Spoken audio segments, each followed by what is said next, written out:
پیر صاحب نے کہا کہ اچھا فلاں جگہ چل جانا. ارے وہ تو جگہ خراب ہے، میں کیسے جاؤں وہاں پر، ایک عام مسلمان بھی سوچتا ہے. وہاں پر بھیج دیا، پلا دیا شراب. اور کیا یہ تربیتوں کے نظام ہے؟ اگر الجھ گیا تو نہ نظام پر اعتماد کا ثبوت ہے، نہ پیر پر اعتماد کا ثبوت ہے، تو اس کو اس راہ کے اندر میں خطرے میں ہے. پھر ایک وقت ویسا آئے گا کہ یہ اعتراض پر اعتراض 4 لوگ ایسے ملیں گے کہ نظام سے دور ہو جائے گا وہ. اس لیے اپنے آپ کو بچانا بھی ضروری ہے. جہاں کہیں ایسا موقع جہاں پر،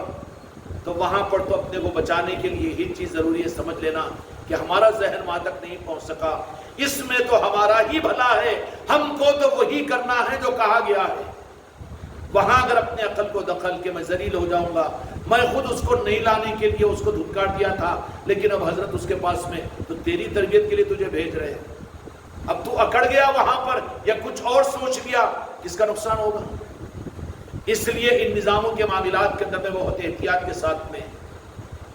ارے حضرت تو کہہ دیے تھے لیکن اس کے بعد پھر اب یہ بات کر رہے ہیں. جب تو وہ بات بولے تھے اس واسطے ہم ویسا کرے تھے، لیکن اب اس کے پاس اس کو جا کے لے کر آؤ، اس کا ہاتھ پکڑو، اس کا پیر پکڑ کر لے کر آؤ، تو وہ اس کے لیے نہیں ہے، تیری تربیت کے لیے ہے. تو یہ سمجھ نہیں سکا، نظام کمی کے اندر میں نہیں ہے. اگر نظام میں تجھے کچھ کمی نظر آ رہی ہے تو تیرے خطرے کی علامت ہے.